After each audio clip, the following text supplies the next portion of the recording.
Good morning. क्या हाल चाल है प्यारे बच्चों। तो केमिकल काइनेटिक्स में काफ़ी चीज़ें हमने डिस्कस कर लिया। रेट कांस्टेंट आपने पढ़ लिया है, मॉलिक्यूलरिटी आपने पढ़ लिया है, हाफ लाइफ आपने पढ़ लिया है, ऑर्डर ऑफ रिएक्शन आपने पढ़ लिया है। इतना सब कुछ हो गया है। आज के लेक्चर में बच्चों हम लोग डिस्कस करेंगे आर्हेनियस थ्योरी। और आर्हेनियस थ्योरी में हम लोग मोस्टली फोकस करने वाले हैं एक्टिवेशन एनर्जी पर, कि किस तरह से rate of reaction activation energy से रिलेट होता है। और साथ में मैं आपको ये बताऊंगा कॉलिजन के बारे में, है ना, इफेक्टिव कॉलिजन क्या होता है और कॉलिजन क्या होता है।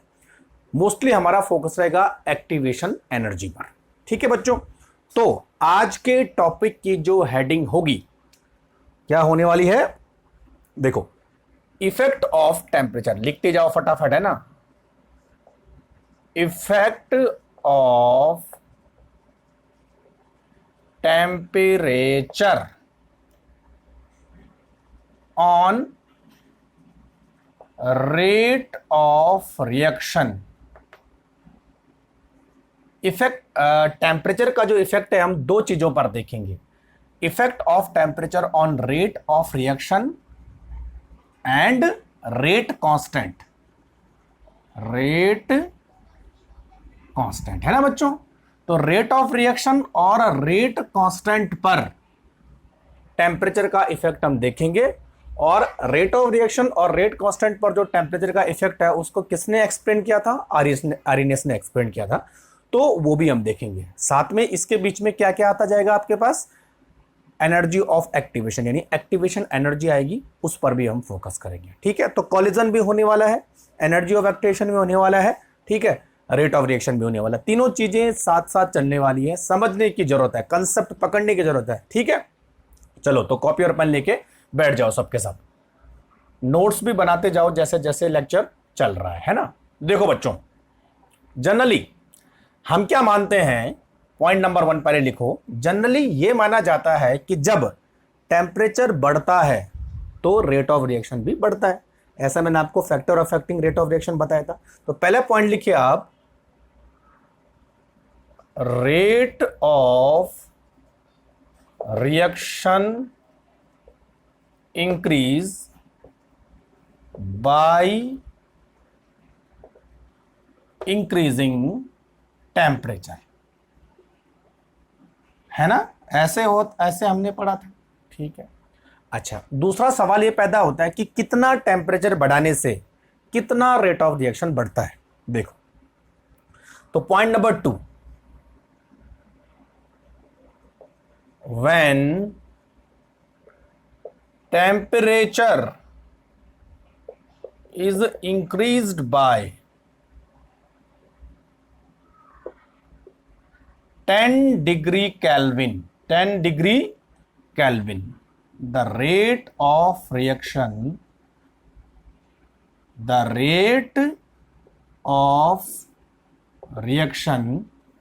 become डबल, लगभग डबल हो जाता है। देखो एक चीज ध्यान रखना है अपना, जब 10 डिग्री केल्विन टेम्परेचर बढ़ता है तो rate of reaction almost double हो जाता है। क्लियर। तीसरा सवाल, ऐसा क्यों है कि रेट ऑफ रिएक्शन टेम्परेचर बढ़ाने से बढ़ जाता है? ऐसा क्यों है ना? तो इसी सवाल का जवाब हमारा पॉइंट नंबर 3 देगा। अच्छा देखो, आपने कॉलिजन थ्योरी पढ़ा होगा ना। कॉलिजन थ्योरी में आपको यह बताया गया है कि जब रिएक्टेंट के मॉलिक्यूल आपस में कोलाइड होते हैं, कॉलिजन करते हैं, तो रिएक्टेंट प्रोडक्ट में कन्वर्ट हो जाता है। ऐसा पढ़ा। लेकिन एक चीज बच्चों यहां पर ध्यान देने वाली है, कॉलिजन एंड इफेक्टिव कॉलिजन दोनों अलग चीजें हैं। हर मॉलिक्यूल की टक्कर रिएक्टेंट को प्रोडक्ट में कन्वर्ट नहीं करती है। यानी हर कॉलिजन इफ रिएक्टेंट को प्रोडक्ट में कन्वर्ट नहीं करता है ना। यानी हर कॉलिजन से रिएक्शन नहीं होती है, ऐसा समझो। रिएक्शन तभी होगी, यानी रिएक्टेंट प्रोडक्ट में तभी कन्वर्ट होगा जब कॉलिजन इफेक्टिव होगी। ये बहुत इंपॉर्टेंट है, ध्यान रखना है ना। तो थर्ड पॉइंट में यही बता रहा हूं। देखो, by increasing the temperature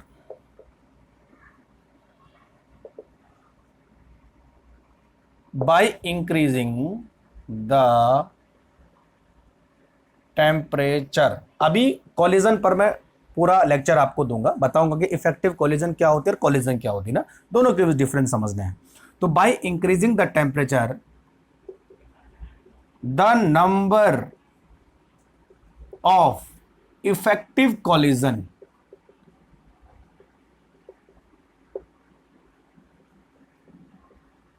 between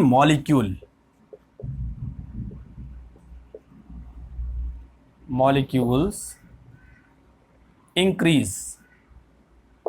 क्या बढ़ा? टेम्परेचर बढ़ाने से क्या बढ़ा? नंबर ऑफ इफेक्टिव कोलिजन बढ़ गया। This leads to increase rate of reaction. समझ में बात आ रही? तीनों पॉइंट ठीक है। तो जनरली कंक्लूजन क्या है कि भाई रेट ऑफ रिएक्शन बढ़ता है टेम्परेचर बढ़ाने से। कितना बढ़ता है? 10 डिग्री केल्विन बढ़ाने से लगभग रेट ऑफ रिएक्शन डबल हो जाता है। रेट ऑफ रिएक्शन क्यों बढ़ा टेम्परेचर बढ़ाने से? तो क्या बढ़ा एक्चुअल में बच्चों? नंबर ऑफ इफेक्टिव कोलिजन, यानी इफेक्टिव कोलिजन की फ्रीक्वेंसी बढ़ गई है, जिसके फलस्वरूप जो रिएक्टेंट है वो प्रोडक्ट में कन्वर्ट हो जाएंगे, तो रेट ऑफ रिएक्शन भी बढ़ेगा। क्लियर हो गया? ठीक है। तो ये 3 बेसिक पॉइंट हमारे टेम्परेचर से और रेट ऑफ रिएक्शन से रिलेटेड है ना। अभी ये देखो, इफेक्टिव कोलिजन को मैं ढंग से डिस्क्राइब करूंगा, तो आपको बने रहना है मेरे साथ, ठीक है। साथ साथ पॉइंट भी नोट करते जाना है, केवल रामायण नहीं सुननी है, लिखते भी जाना है, ताकि आपको चीजें समझ में आए, ठीक है। अब देखो बच्चों, जैसे मैंने आपको बोला था कि जो टेम्परेचर का इफेक्ट है रेट ऑफ रिएक्शन पर और रेट कांस्टेंट पर, वो किसने दिया था? आर्रीनियस ने, ठीक है। तो अब हमारे पास है आर्रीनियस इक्वेशन। आर्रीनियस इक्वेशन, ठीक है। तो आर्रीनियस इक्वेशन क्या होती है? आर्रीनियस इक्वेशन होती है हमारे पास K इक्वल टू ए ई, और यहां लिखा होता है minus E A by R T. ये बच्चों हमारी क्या है? आर्रीनियस इक्वेशन है। अब पहले इसमें समझ लेते हैं कि इन टर्म्स का मतलब क्या होता है ना। आप देखो, के तो सबको मालूम है, के क्या है भाई? रेट कांस्टेंट है ना, रेट कांस्टेंट, ठीक है। जो ई ए है, ई ए है बच्चों एक्टिवेशन एनर्जी। एक्टिवेशन एनर्जी, इस पर ही हम आज पूरा कॉन्सेप्ट करने वाले। Activation energy. आर क्या है? Gas constant. टी क्या है? टेम्परेचर। किस में है? केल्विन में है। अब ए ई, ये सबसे इंपॉर्टेंट है। व्हाट इज ए ई? अब देखो बच्चों, जो ए ई है ना, यानी ए रखेंगे, ई तो लिखेंगे, ये ई का एक्सपोनेंट है। जो ए है, इट इज ऑल्सो कॉल्ड, इसके 3 नाम है, तो तीनों नामों से मैं आपको बता देता हूं। ए का मतलब होता है आर्रीनियस फैक्टर। आर्रीनियस, NIUS, आर्रीनियस फैक्टर, या इसको हम बोलते हैं pre exponential factor. Pre exponential factor, या फिर इसका एक और नाम है, it is called frequency factor. Frequency factor. तो सारे टर्म्स मालूम हो गए, रेट कांस्टेंट, फ्रीक्वेंसी फैक्टर, या प्री एक्सपोनेंशियल फैक्टर, या आर्रीनियस फैक्टर, है ना। और ई ए क्या है बच्चों? एनर्जी ऑफ एक्टिवेशन या एक्टिवेशन एनर्जी। और आर गैस कांस्टेंट है, और टी क्या है? टेम्परेचर है। अब देखो, जो ए है ना, वो क्या है? वो एक्चुअल में जो ए है वो एक कांस्टेंट है। ए इज कांस्टेंट, और ये किस पे डिपेंड करता है? नेचर ऑफ रिएक्टेंट पर डिपेंड करता है ना। It is depends upon nature of reactants. Clear हो गया? तो जरा नोट करो फटाफट।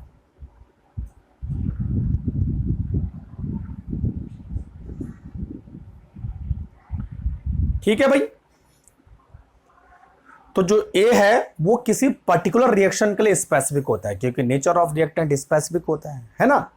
क्लियर हो गया सारा चीजें? चलो मिटा दूं, ठीक है। अब बच्चों हम लोग किस पर डिस्कस करेंगे? हम लोग डिस्कस करेंगे इस चीज पर, एनर्जी ऑफ एक्टिवेशन, यानी एक्टिवेशन एनर्जी पर, है ना। तो सेकंड हेडिंग हमारी यही होगी। तो कुछ चीजें आपको क्लियर हो गई होंगी कि हमारे पास जो टेम्परेचर है वो किस तरह से रेट ऑफ रिएक्शन को बढ़ाता है, ठीक है। चलो अब देखो बच्चों, नेक्स्ट हेडिंग हम लगाएंगे एनर्जी ऑफ एक्टिवेशन, है ना। अच्छा, आपने कैटलिस्ट के बारे में पढ़ा होगा, तो वहां पर भी जो है एनर्जी ऑफ एक्टिवेशन टर्म्स आता है, ठीक है। तो चलो देख लेते हैं। तो नेक्स्ट आप हेडिंग डालिए एनर्जी ऑफ एक्टिवेशन, यानी एक्टिवेट होने के लिए कितनी एनर्जी चाहिए, ठीक है। इसको समझने से पहले आपको दो चीजों में समझा दूं, एक कॉलिजन और इफेक्टिव कॉलिजन, पहले वो समझो, है ना, ठीक है। कॉलिजन, इफेक्टिव कॉलिजन, है ना, पहले ये समझ में आना जरूरी है, ये तो आपको चीजें समझ में नहीं आएगी। देखो, जब भी बच्चों कोई रिएक्शन होती है ना, कॉलिजन थ्योरी के बारे में बताता हूं। जब भी कोई रिएक्शन होती है तो रिएक्टेंट के मॉलिक्यूल आपस में टकराते हैं, यानी कोलाइड करते हैं, है ना। एक इससे टकरा गया, दोनों आपस में टकरा गए, फिर दोनों आपस में टकरा गए, इस तरह से, है ना। यानी ये देखो, ये इस पे टकरा गया, ये इधर इस पे टकरा गया, है ना। तो मॉलिक्यूल, रिएक्टेंट के मॉलिक्यूल आपस में कोलाइड होते हैं, ठीक है बच्चों। लेकिन एक चीज ध्यान रखना कि हर कॉलिजन से रिएक्टेंट प्रोडक्ट में कन्वर्ट नहीं होगा, यानी हर कॉलिजन का जो रिजल्ट है वो रिएक्शन में कन्वर्ट नहीं होगा, यानी हर कॉलिजन से रिएक्शन नहीं होगी, है ना। Every collision does not leads to chemical reaction. समझ मेरी बात, है ना। ऐसा नहीं कि हर कोई कॉलिजन केमिकल रिएक्शन करेगा, यानी हर किसी कॉलिजन से रिएक्टेंट कभी भी प्रोडक्ट में चेंज नहीं होगा। तो भाई अब किस टाइप की कॉलिजन होनी चाहिए ताकि रिएक्टेंट प्रोडक्ट में कन्वर्ट हो जाए, ताकि केमिकल रिएक्शन हो जाए?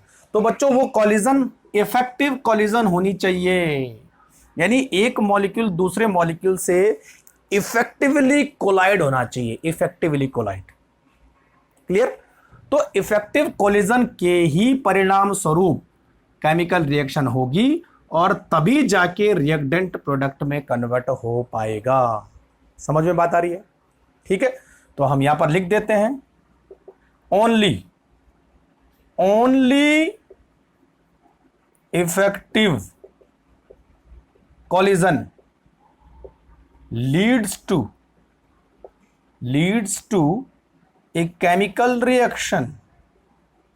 समझ में बात आ रही है?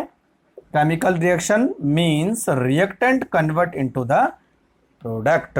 इफेक्टिव कोलिजन, नॉट कोलिजन, है ना। अच्छा, अब आप बोलोगे इफेक्टिव कोलिजन क्या हो भाई, है ना। तो देखिए बच्चों, हर किसी मॉलिक्यूल के पास अपनी एक काइनेटिक एनर्जी होती है, ये मानते हैं सब लोग, चाहे वो लिक्विड में हो, चाहे सॉलिड में हो, चाहे गैसेस में हो, ठीक है।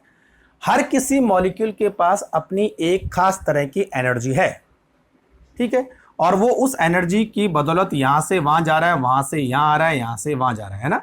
तो इसका मतलब दो मॉलिक्यूल आपस में टकरा रहे हैं, कोलाइड कर रहे हैं, इसका मतलब दोनों के पास एक खास तरह की एक कुछ अमाउंट काइनेटिक एनर्जी है। ये तो घूम रहे दोनों के दोनों, है ना।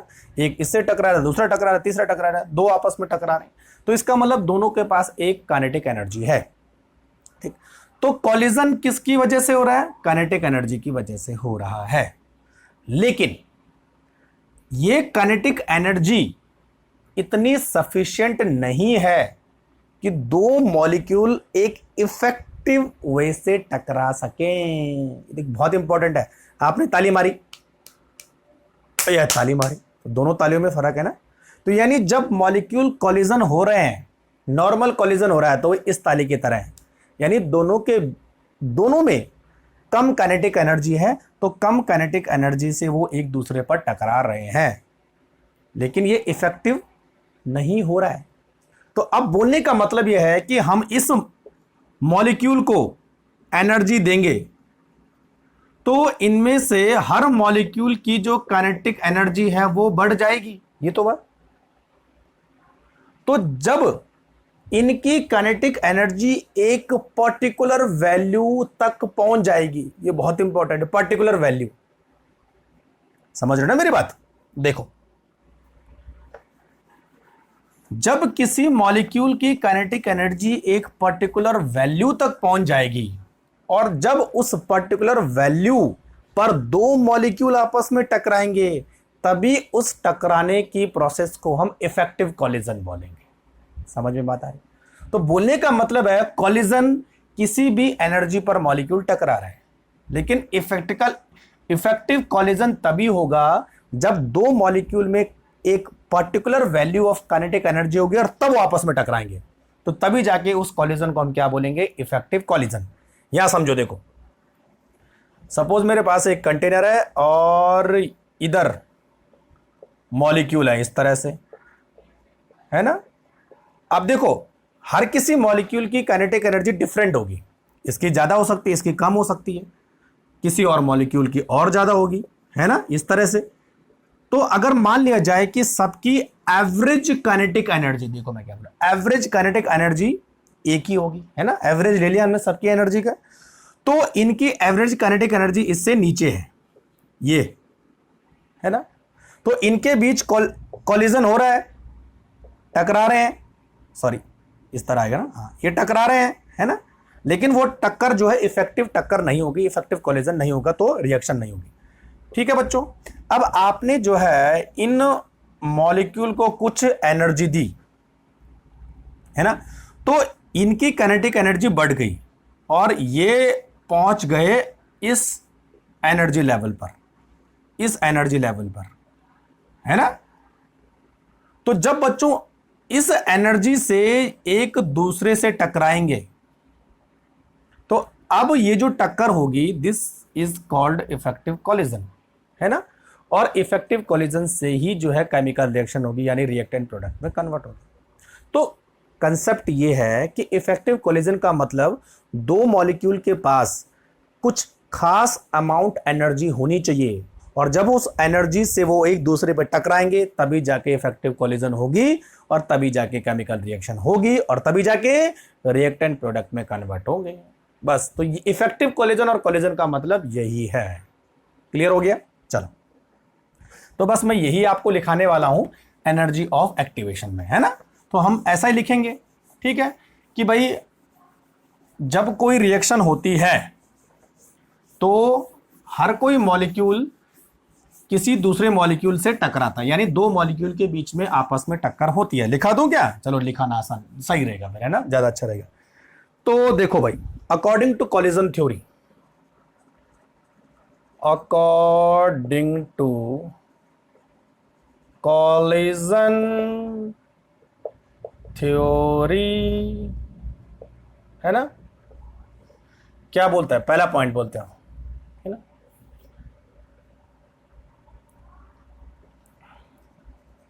reaction occur when molecule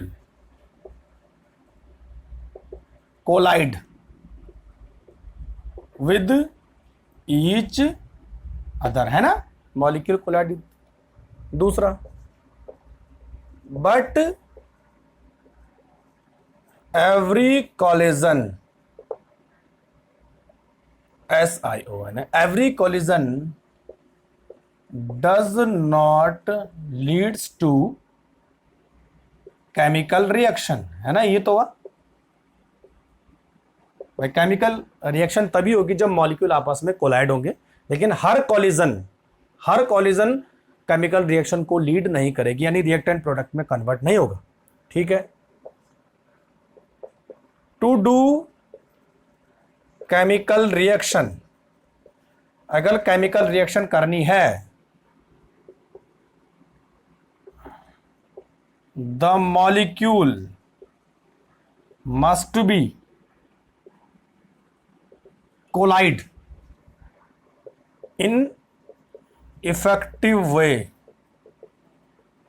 with each other, है ना। यानी अगर केमिकल रिएक्शन करनी है, केमिकल रिएक्शन तभी होगी जब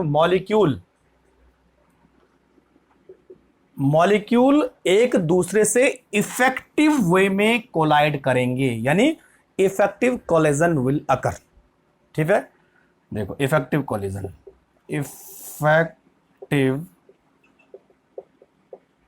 जब इफेक्टिव कोलिजन होगा। ठीक है, अब चौथा पॉइंट, इफेक्टिव कोलिजन क्या होता है। ठीक है, तो बोलने का मतलब यह है कि the minimum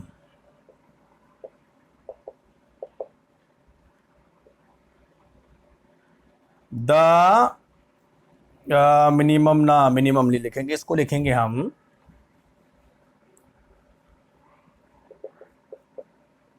effective collision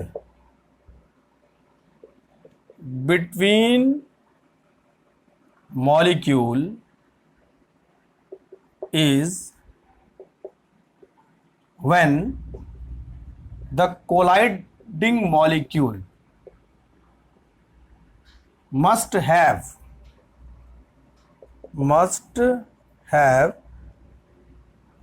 a specific amount of energy। ये तो हुआ भाई, इफेक्टिव कोलिजन दो मॉलिक्यूल के बीच में तभी होगा when the colliding molecule must have specific amount of energy. ठीक है, अच्छा ये एनर्जी कितनी होनी चाहिए, देखो the minimum amount of energy, the minimum amount of energy of molecule to be effective collision, the minimum amount of the energy of molecule to be effective collision is called threshold energy. Threshold,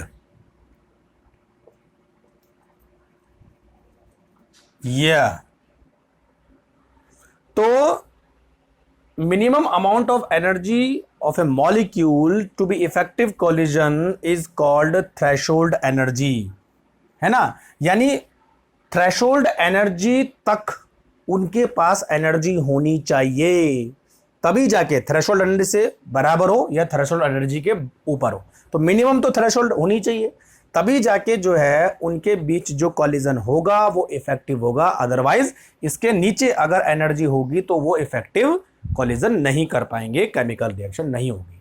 clear हो रहा है, तो note करो जरा फटाफट।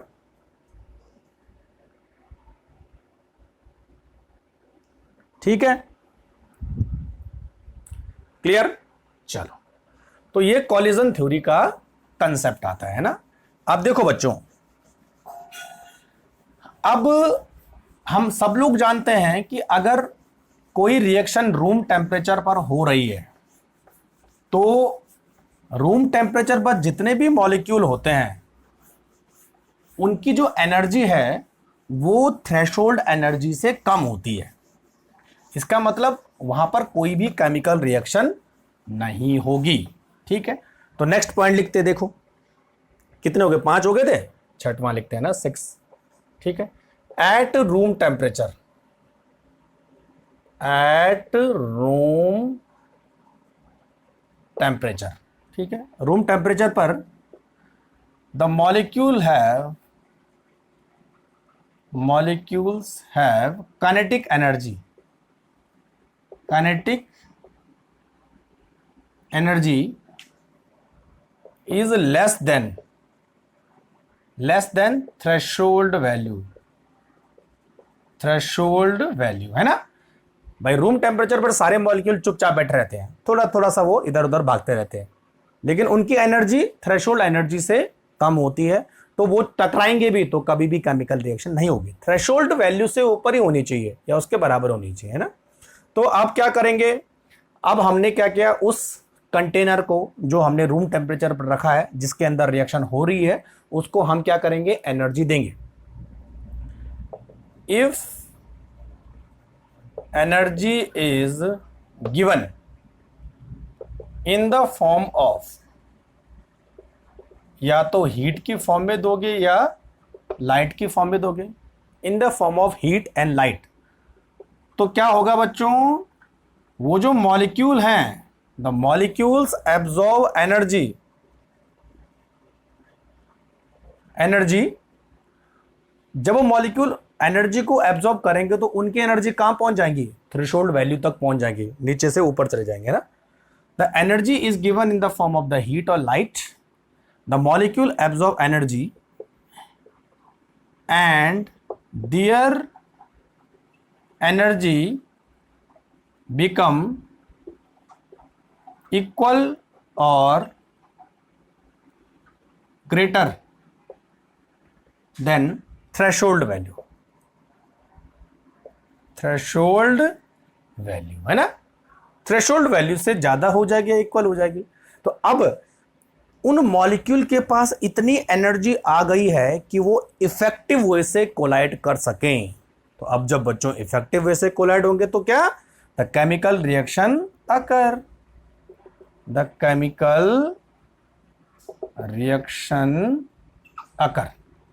That means reactant convert into product. Clear.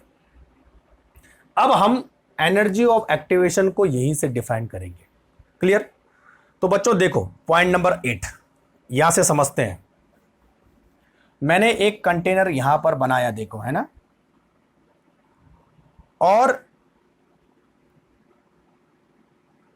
यहां एक energy barrier है, दिस इज एनर्जी बैरियर, यानी this is called threshold energy. ये जो है ये थ्रेशोल्ड एनर्जी है, और अभी मॉलिक्यूल की एवरेज काइनेटिक एनर्जी यहां है, सारे मॉलिक्यूल यहां है, देखो किसी की एनर्जी कम है, किसी की एनर्जी ज्यादा है। This is average kinetic energy of molecule. Molecule यहां है, मॉलिक्यूल को यहां पहुंचना है, थ्रेशोल्ड एनर्जी तक पहुंचना है, क्योंकि मैंने आपको अभी बताया था कि मॉलिक्यूल के पास एक स्पेसिफिक अमाउंट ऑफ एनर्जी होनी चाहिए, तभी जाके रिएक्शन होगी, यानी इफेक्टिव कोलिजन होगा, है ना। तो देखो यहां पर मॉलिक्यूल की एनर्जी, सब मॉलिक्यूल की एवरेज काइनेटिक एनर्जी यहां तक आ रही है। अब बच्चों आप क्या करोगे, इसको एनर्जी सप्लाई करोगे, एनर्जी सप्लाई करोगे, तो ये मॉलिक्यूल क्या करेंगे, एनर्जी को एब्जॉर्ब करेंगे, और जब ये एनर्जी को एब्जॉर्ब करेंगे तो धीरे धीरे इनकी काइनेटिक एनर्जी बढ़कर यहां तक हो जाएगी। तो अब मॉलिक्यूल यहां तक पहुंच गए क्योंकि आपने उनको एनर्जी सप्लाई की है। क्लियर हो रहा है। तो अब उनके पास इतनी एनर्जी हो गई है कि वो इफेक्टिव कोलिजन कर सके, यानी उनकी एनर्जी अब थ्रेशोल्ड एनर्जी के बराबर हो गई है। Then they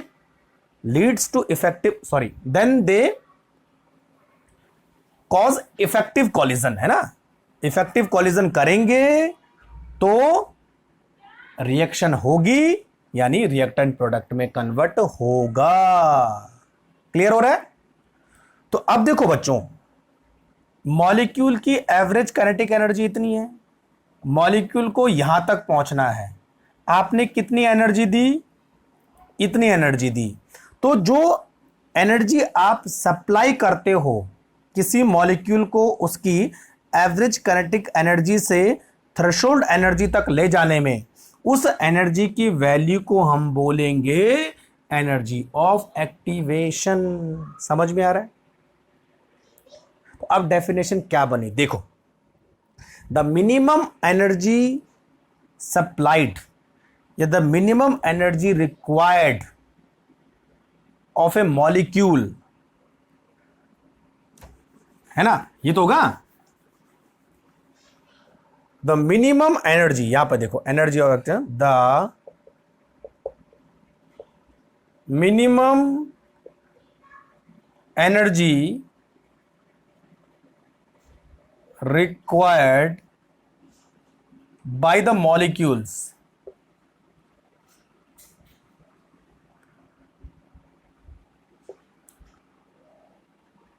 the minimum energy required by the molecules to reach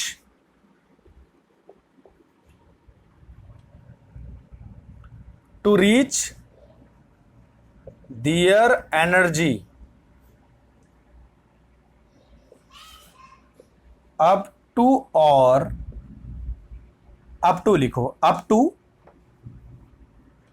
threshold value,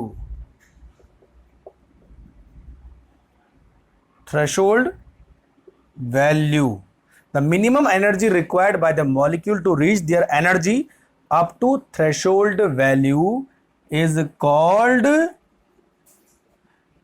energy of activation या एक्टिवेशन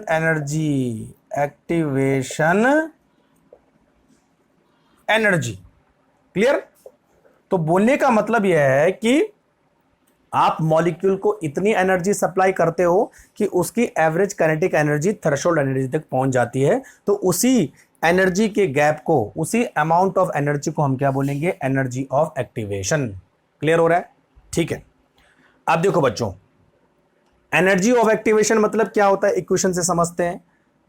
देखो, किन्हीं मॉलिक्यूल की एवरेज काइनेटिक एनर्जी कुछ वैल्यू है और इसको आपने जो है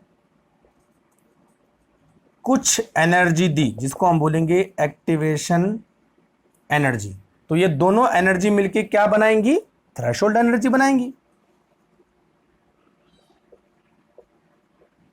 थ्रेशोल्ड, ये तो है ना कि भाई काइनेटिक एनर्जी पहले से थी, आपने कुछ एनर्जी वहां पर सप्लाई की जिसको हम बोलते हैं एक्टिवेशन एनर्जी। तो minimum amount of energy to give a molecule to increase their kinetic energy up to threshold energy, this energy is called activation energy. ये तो हुआ।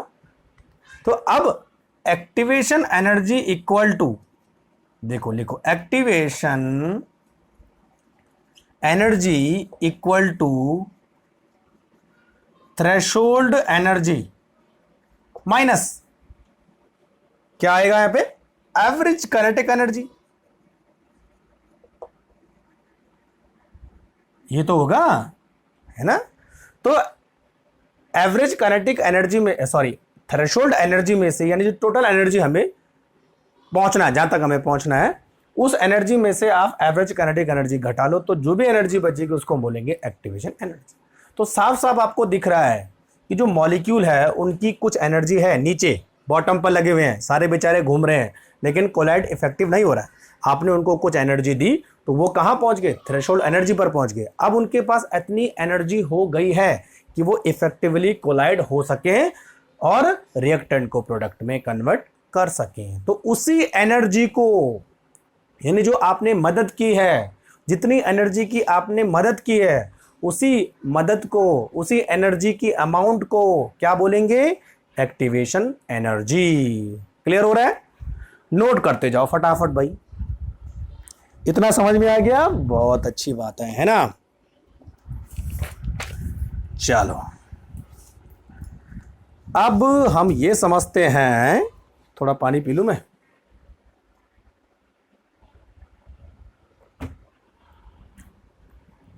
कि एनर्जी ऑफ एक्टिवेशन से रेट ऑफ रिएक्शन का क्या relation है।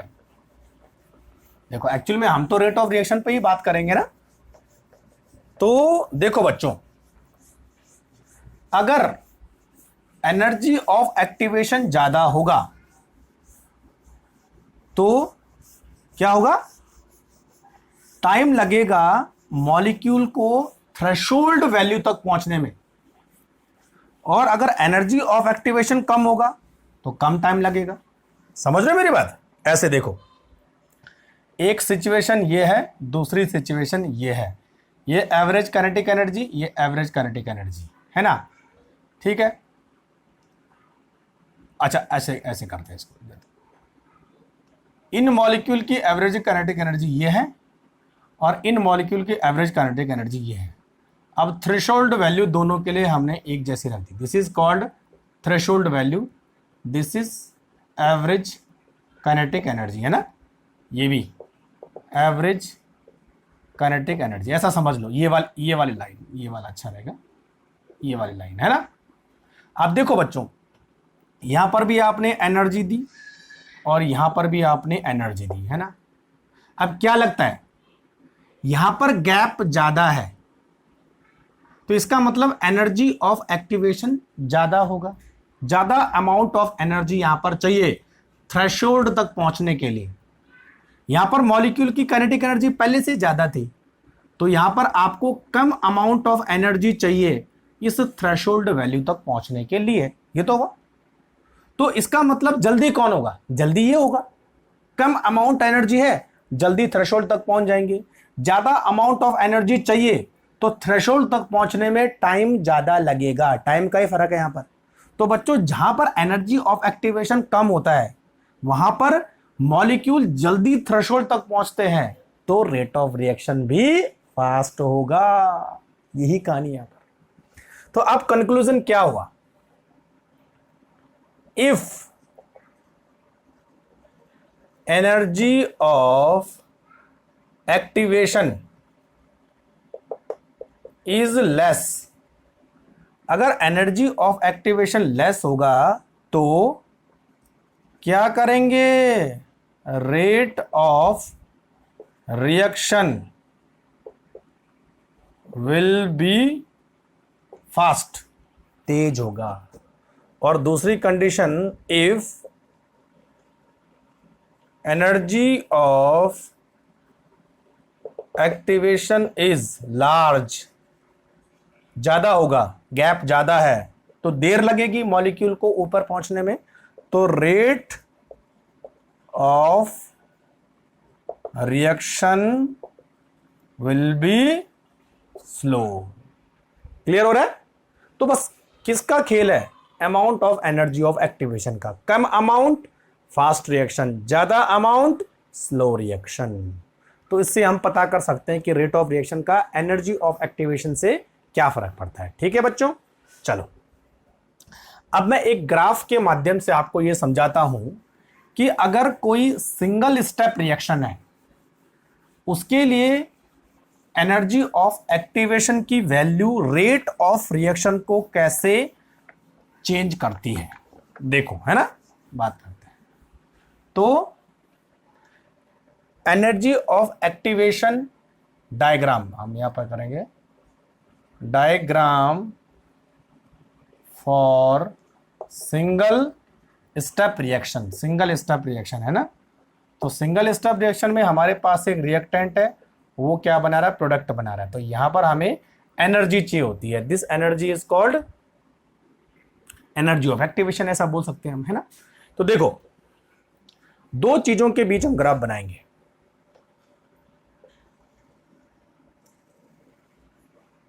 इधर लिखेंगे बच्चों पोटेंशियल एनर्जी, है ना, और इधर लिखेंगे रिएक्शन कोऑर्डिनेट, रिएक्शन कोऑर्डिनेट। अच्छा, रिएक्शन कोऑर्डिनेट आपने पहली बार सुना होगा। रिएक्शन कोऑर्डिनेट का मतलब है रिएक्शन प्रोफाइल, यानी टाइम के अकॉर्डिंग पोटेंशियल एनर्जी पर क्या फर्क पड़ रहा है, वही तो है। जैसे जैसे रिएक्शन आगे जाती जा रही है पोटेंशियल एनर्जी पर चेंजेस क्या हो रहा है, उसी को हम बोलते हैं रिएक्शन कोऑर्डिनेट, कुछ ज्यादा है नहीं, है ना। तो मान लिया जाए हमारे पास इस तरह का एक ग्राफ बनेगा, ये, ठीक है बच्चों। देखो, ये जो एनर्जी है, ये वाली एनर्जी है, ये है रिएक्टेंट की एनर्जी, इसको हम लिखेंगे ई आर।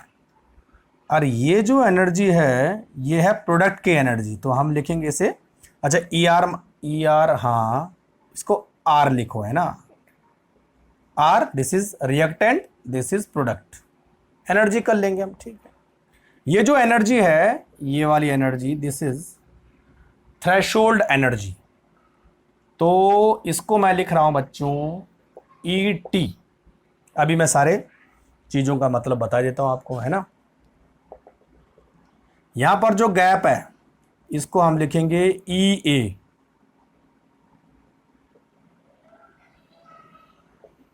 ये जो गैप बन रहा है, ये वाला गैप, इसको हम लिखेंगे डेल्टा एच, ठीक है। ये जो पीक है, इस पीक को हम बोलेंगे एक्टिवेटेड कॉम्प्लेक्स, एक्टिवेटेड कॉम्प्लेक्स। अभी इनका मतलब बताता मैं आपको, है ना। चलो, तो अब सारी चीजें हो गई, ठीक है। अब देखो बच्चों, सबसे पहले मैंने लिखा ईटी, ईटी का मतलब होता है थ्रेशोल्ड एनर्जी, थ्रेशोल्ड एनर्जी, यानी यहां तक मॉलिक्यूल को पहुंचना है, तभी जाके वो इफेक्टिव कॉलिजन करेंगे, ठीक है। ई ए का मतलब है एनर्जी ऑफ एक्टिवेशन, यानी एक्टिवेशन एनर्जी, एक्टिवेशन एनर्जी, यानी वो अमाउंट ऑफ एनर्जी जहां पर रिएक्टेंट सीधे थ्रेशोल्ड एनर्जी तक पहुंचेंगे।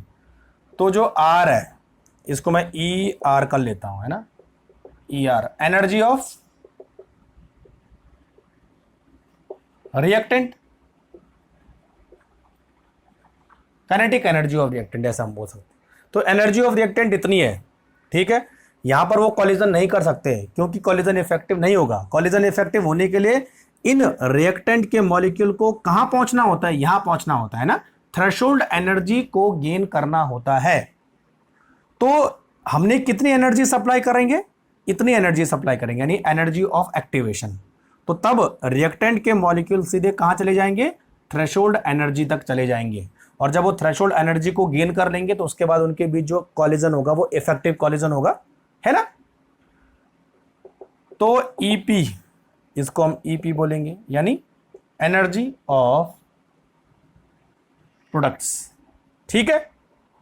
अब देखो बच्चों, रिएक्टेंट की एनर्जी ज्यादा है, प्रोडक्ट की एनर्जी कम है, तो यानी ये जो एनर्जी गैप है उसको हम क्या बोलेंगे, change in enthalpy, delta H equal to change in enthalpy. तो रिएक्शन इसमें एनर्जी ज्यादा है, एनर्जी कम है, तो एनर्जी इवॉल्व होगी, यानी डेल्टा एच की वैल्यू क्या होगी, माइनस होगी, है ना।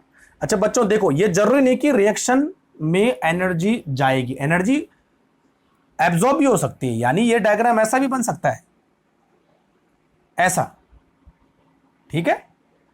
तो ये जो एनर्जी है, ये वाला, रिएक्टेंट की एनर्जी कम है, प्रोडक्ट की एनर्जी ज्यादा है, ऐसा भी पॉसिबल है। तो मैंने केवल समझाने के लिए बनाया आपको, है ना। यानी ये जो एनर्जी चेंज हो रहा है ये एक्सोथर्मिक भी हो सकता है और एंडोथर्मिक भी हो सकता है, डिपेंड करते हैं कि रिएक्टेंट और प्रोडक्ट की एनर्जी में डिफरेंस कितना है। क्लियर। तो अब थोड़ा ग्राफ को समझ लेते हैं, है ना।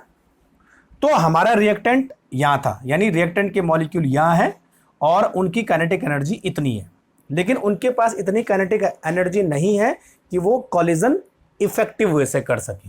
तो अब हम क्या करेंगे, उनको एनर्जी सप्लाई करेंगे, तो धीरे धीरे उनकी एनर्जी बढ़ेगी। तो कहां तक पहुंचाना हमने उनकी एनर्जी को, थ्रेशोल्ड वैल्यू तक पहुंचाना है। तो अब उनकी काइनेटिक एनर्जी बढ़ के चली गई थ्रेशोल्ड एनर्जी, और कितनी एनर्जी आपने सप्लाई की, ये जो गैप है ना, this is called energy of activation. तो अब सारे रिएक्टेंट मॉलिक्यूल यहां चले गए, ठीक है। अब सारे तो नहीं बोल सकते हम, यानी जितने जाने थे चले गए, ठीक है, सारे नहीं बोल सकते। तो जो भी मॉलिक्यूल थ्रेशोल्ड एनर्जी तक पहुंचेंगे तो उनके बीच जो कॉलिजन होगा वो इफेक्टिव होगा, और जब उनके बीच इफेक्टिव कॉलिजन होगा तो वो क्या करेंगे, सीधे प्रोडक्ट में कन्वर्ट हो जाएंगे। क्लियर। अच्छा यहां पर देखो एक चीज, ये जो पीक है ना बच्चों, पीक को हमने क्या बोला, activated complex, what is activated complex? देखो मैं आपको बताता हूं क्या होता है, समझो। पहले देख लेते टाइम कितना हुआ भाई, देख 45 मिनट है ना, चलो खत्म करते हैं इसे। तो एक एग्जाम्पल है HH plus II, hydrogen gas और आयोडीन मॉलिक्यूल आपस में रिएक्शन कर रहे हैं, ठीक है। तो क्या होगा बच्चों,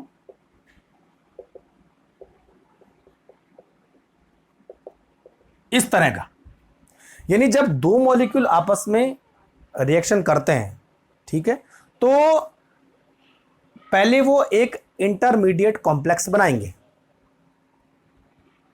इंटरमीडिएट कॉम्प्लेक्स, और इसी इंटरमीडिएट कॉम्प्लेक्स को हम क्या बोलेंगे, एक्टिवेटेड कॉम्प्लेक्स, ठीक। तो बच्चों होता क्या, देखो हाइड्रोजन हाइड्रोजन के बीच बॉन्ड है, आयोडीन आयोडीन के बीच बॉन्ड है। तो जब दोनों रिएक्टेंट आपस में इफेक्टिव कोलिजन करेंगे, यहां पहुंच गए मतलब इफेक्टिव कोलिजन करेंगे, तो इनके बीच के जो बॉन्ड होंगे वो धीरे धीरे कमजोर होंगे, यानी they get loosened, bond will get loosened and a new type of loose bond will form. इनके बॉन्ड कमजोर होंगे और नए टाइप के लूज बॉन्ड बनने स्टार्ट हो जाएंगे। तो बच्चों इस टाइप की जो फेज है इसको हम बोलेंगे ट्रांजिशन फेज या इंटरमीडिएट कॉम्प्लेक्स या एक्टिवेटेड कॉम्प्लेक्स। तो यहां पर बच्चों इंटरमीडिएट बनेगा, लेकिन जो हमारा इंटरमीडिएट कॉम्प्लेक्स है वो अनस्टेबल होता है फटाफट से, यानी they gate immediately dissociate into A final product. तो फाइनल प्रोडक्ट क्या बनेगा, ये बनेंगे फाइनल प्रोडक्ट बस। तो ये रिएक्टेंट, ये इंटरमीडिएट और ये प्रोडक्ट, तो स्टेबल प्रोडक्ट में कन्वर्ट हो जाएगा फ्रॉम अनस्टेबल इंटरमीडिएट कॉम्प्लेक्स। तो यहां पर अनस्टेबल है, धीरे धीरे ये स्टेबल प्रोडक्ट में कन्वर्ट हो जाएंगे। क्लियर? तो यही हमारे पास कोलिजन थ्योरी का कंसेप्ट है, और उसके साथ साथ हमने रेट ऑफ रिएक्शन को भी ले लिया है और एनर्जी ऑफ एक्टिवेशन को भी मैंने आपको डिस्क्राइब करके बता दिया। तो क्लियर हो गया बच्चों यहां तक, ठीक है, कि किस तरह से रिएक्टेंट मॉलिक्यूल एक खास अमाउंट ऑफ एनर्जी को एब्जॉर्ब करके थ्रेशोल्ड एनर्जी तक पहुंचते हैं, और जब वो थ्रेशोल्ड एनर्जी तक पहुंचते हैं तो एक इंटरमीडिएट बनाते हैं। उस इंटरमीडिएट में सबके जो बॉन्ड होंगे वो कमजोर बॉन्ड होंगे, तो अनस्टेबल होगा, तो ये धीरे धीरे यानी इमीडिएटली डिस्ट्रॉय होके या डिकम्पोज होके स्टेबल प्रोडक्ट में कन्वर्ट हो जाएगा। तो ये कहानी है हमारे पास किसी रिएक्टेंट को प्रोडक्ट में बदलने की। अगर एनर्जी के हिसाब से देखें तो रिएक्टेंट की एनर्जी यानी रिएक्टेंट के मॉलिक्यूल की काइनेटिक एनर्जी कम होती है। इनके बीच अगर कोलिजन हो भी जाएगी तो वो इफेक्टिव कोलिजन नहीं होगी। इफेक्टिव कोलिजन करने के लिए इनको कुछ अमाउंट ऑफ एनर्जी चाहिए यहां तक पहुंचने के लिए, यानी थ्रेशोल्ड वैल्यू तक एनर्जी इनको चाहिए। तो वो एनर्जी आप सप्लाई करोगे इन the form of energy of activation. तो जब इनके एनर्जी थ्रेशोल्ड एनर्जी तक हो जाएगी तो इनके बीच जो कोलिजन होगी वो इफेक्टिव कोलिजन होंगी, then they convert into the product. ठीक है, और अभी मैंने आपको बताया था एनर्जी ऑफ एक्टिवेशन का गैप अगर ज्यादा होता है तो रेट ऑफ रिएक्शन स्लो होगा, गैप अगर कम होता है तो रेट ऑफ रिएक्शन भी जल्दी हो जाएगा, फास्ट हो जाएगा। क्लियर हो गया? तो चलो आज के वीडियो में हम लोग यहीं पर छोड़ते हैं। नेक्स्ट वीडियो में कुछ और चीजें मैं इस पर डिस्कस करने वाला हूं। ठीक है बच्चों, तब तक के लिए थैंक यू वेरी मच।